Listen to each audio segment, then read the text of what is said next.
I woke up to the sound of a car alarm blaring. Not just one but a chorus of them, echoing across the lake like a symphony of chaos. Confused and still half asleep, I stumbled out of bed, pulled on my slippers and threw open the front door, only to be greeted by a sight so absurd that my brain refused to process it. My private lake, my pristine, peaceful sanctuary, was gone. In its place stood an endless sea of cars, parked haphazardly across the frozen surface. SUVs, sedans, even a massive RV sat where my boat dock used to be. Tire tracks crisscrossed the ice, and in the middle of it all, standing triumphantly with a clipboard in hand, was none other than Karen, the self-appointed queen of the neighborhood HOA. I blinked, trying to make sense of what I was seeing. "What the hell is this?" I shouted, stepping onto the icy mess that was once my property.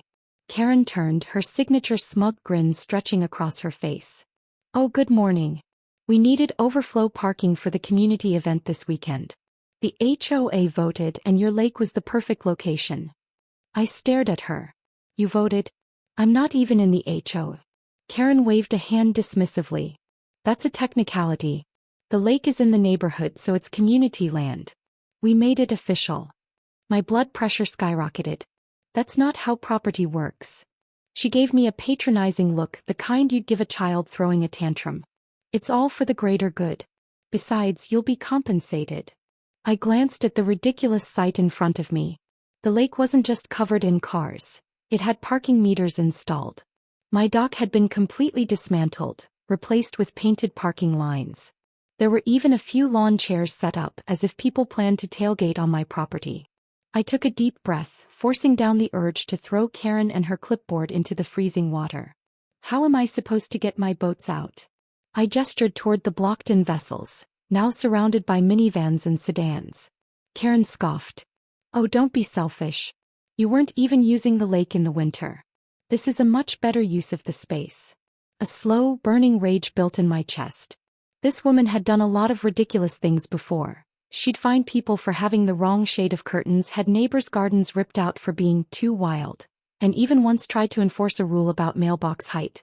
But this was a new level of insanity. I tried reason first. "Karen, you can't just claim my property. I have the deed. This lake is mine."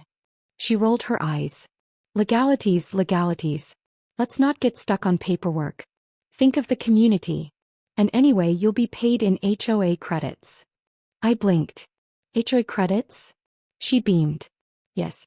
You can use them to pay HOA fees, attend exclusive HOA events, or even get discounts at select community-run stores." I stared at her, dead inside. "Karen, I don't pay HOA fees.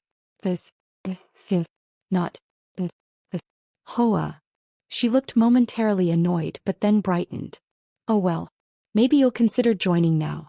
We do so much for the neighborhood." I clenched my fists, my patience hanging by a thread. "I want these cars gone. Now." She chuckled as if I had told a funny joke. "Oh, that's not happening. We have permits." I knew she was lying, but before I could argue, a voice called out. "Excuse me. Where's the valet?" I turned, and a couple was standing near the water's edge holding event tickets. They looked at me expectantly. I stared at them, then back at Karen, who was now directing people like some kind of parking czar. "Oh, we're hosting a community winter festival this weekend," she said breezily. "Food, games, a little concert. It's going to be amazing. You should come." I felt my sanity slipping. "Karen, you are literally selling tickets to an event. My property." She made a face. "Well, it sounds bad when you say it like that." I took a deep breath, trying to keep my temper in check. "You have 1 hour to clear this mess. If these cars aren't gone by then, I will personally tow every single one." She gasped. "You wouldn't dare." I took out my phone. "Watch me." She cackled, arms crossed. "Oh please. You can't tow an entire parking lot." I locked eyes with her. "Bet." She faltered for a split second, then recovered. "You'll be hearing from the HOA lawyers." I grinned. "I have my own lawyer. And unlike yours, mine knows how property law works." With that, I turned and stormed back inside, already dialing the best tow company in town. They were about to have the best payday of their lives. I sat in my living room, phone pressed to my ear as I explained the situation to the biggest tow company in the county. The guy on the other end was silent for a moment before bursting into laughter. He thought I was joking. It took a few more minutes of convincing before he realized I was dead serious. A private lake turned into a parking lot by an overzealous HOA? This was a job too ridiculous to pass up.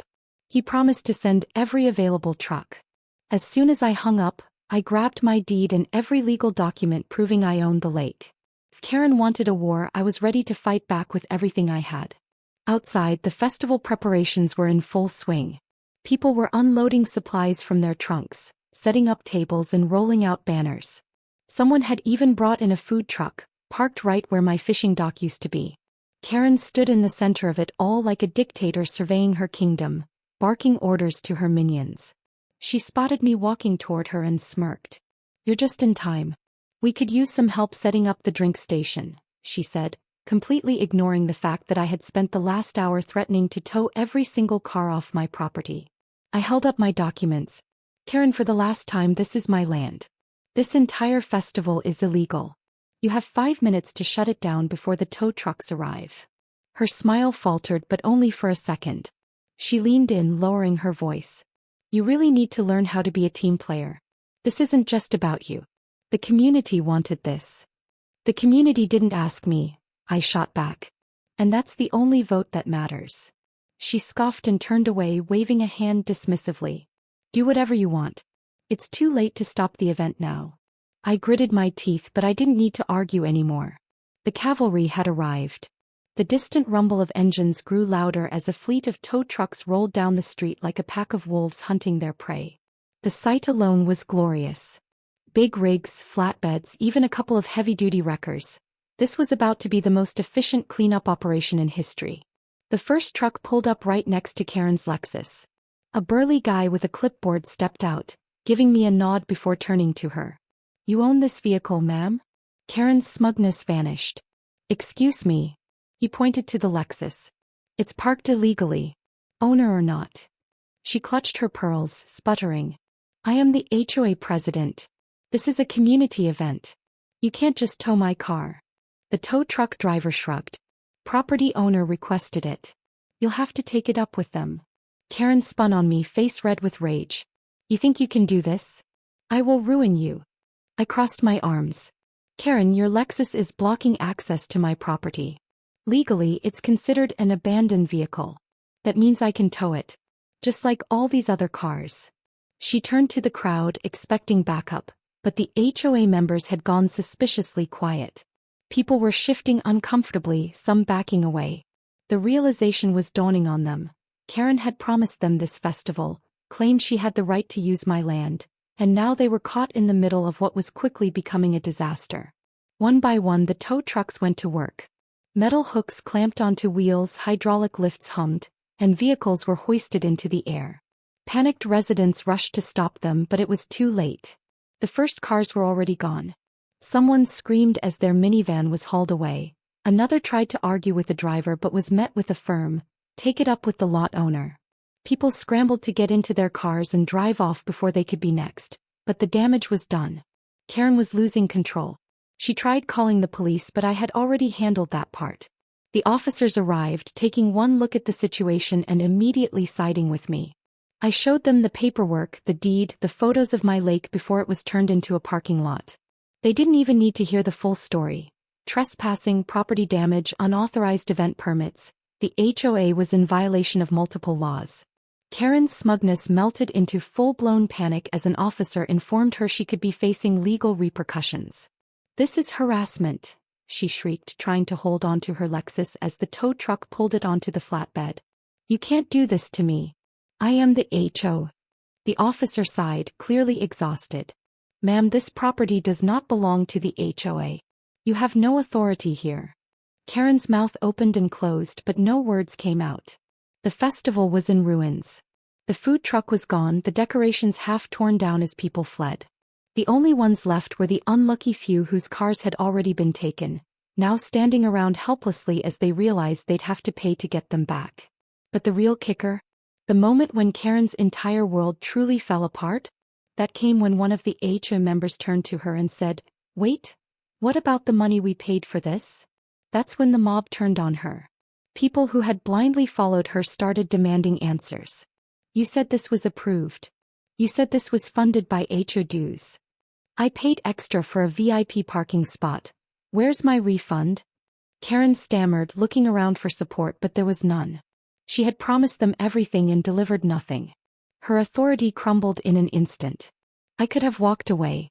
I could have let her drown in her own mistakes. But I wanted one last moment of satisfaction. I leaned in, voice low enough that only she could hear. You picked the wrong person to mess with, Karen. She glared at me, eyes full of hate. But I could see the defeat creeping in. The HOA was collapsing under her, and there was nothing she could do to stop it. As the final tow truck disappeared down the road, carrying her beloved Lexus with it, I turned back toward my house, feeling lighter than I had in years. The lake was still a mess, but it was mine again. And as for the HOA, they had just made the biggest mistake of their lives. The aftermath of the great HOA disaster unfolded faster than I expected. The once proud neighborhood association that had ruled with an iron fist was now a smoldering wreck, held together by nothing more than Karen's dwindling arrogance and a few scattered supporters who were still too stunned to process what had happened.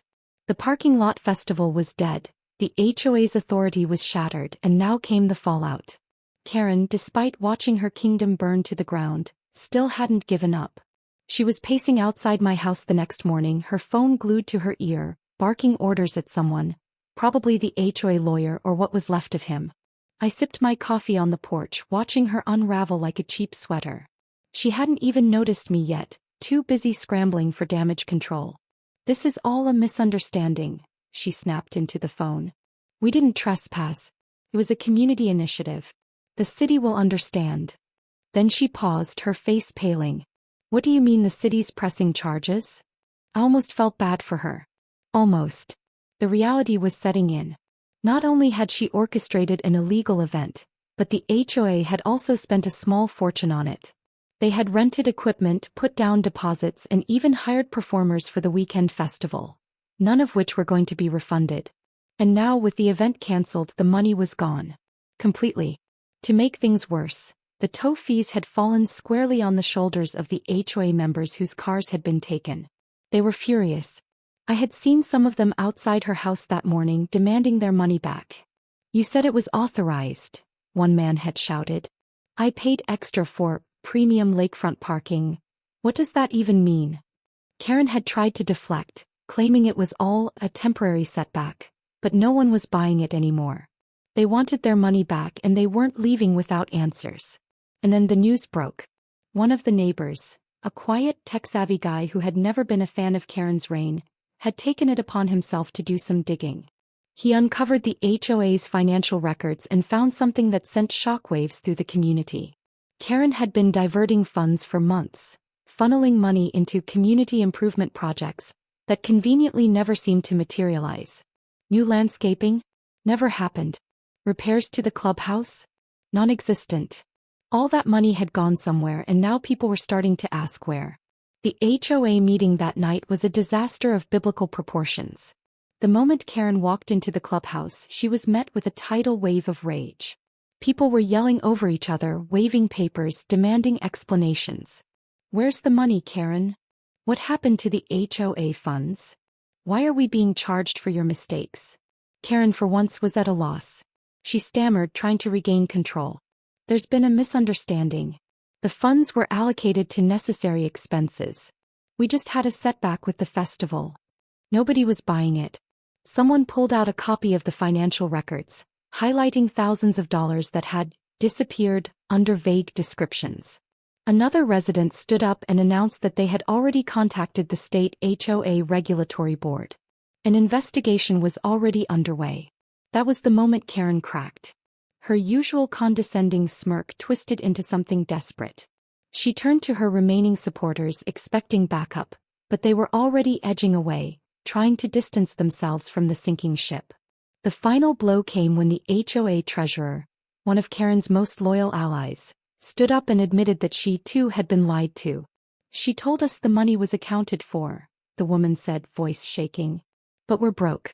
There's nothing left. The room exploded into chaos. People were threatening lawsuits. Some were already drafting motions to have the HOA dissolved. The board members who had supported Karen were either resigning on the spot or pretending they had never been involved. And Karen? She just stood there watching her empire crumble, powerless to stop it. It didn't take long for the city to step in. Between the financial misconduct, the illegal use of my property, and the sheer number of complaints flooding in, the state HOA board had no choice but to dissolve the entire association. The HOA was officially dead. But the best part? The neighborhood's former clubhouse, once the heart of Karen's tyrannical rule, was put up for auction. And guess who bought it? That's right. With the HOA gone, I snagged it at a fraction of the price and turned it into a private fishing lodge. A beautiful irony that I enjoyed every single day. It wasn't long before the community adjusted. Without Karen breathing down their necks, people actually started enjoying their homes. No more ridiculous fines for leaving trash cans out a minute too long. No more passive-aggressive newsletters about lawn height. The air just felt lighter. And Karen? Well, her reign was over, but the punishment wasn't. Not only was she facing multiple lawsuits, but her once loyal neighbors had turned against her completely. She tried to fight back, tried to hold on to her crumbling influence, but it was too late. The final nail in the coffin came a few weeks later when I saw a moving truck outside her house. She was leaving. Forced to sell her home after the HOA collapse ruined her financially. I watched from my porch, coffee in hand, as she packed the last of her things. She caught my eye, and for a brief moment, I saw the full weight of her downfall settle on her shoulders. Then with one final glare she climbed into her car and drove off.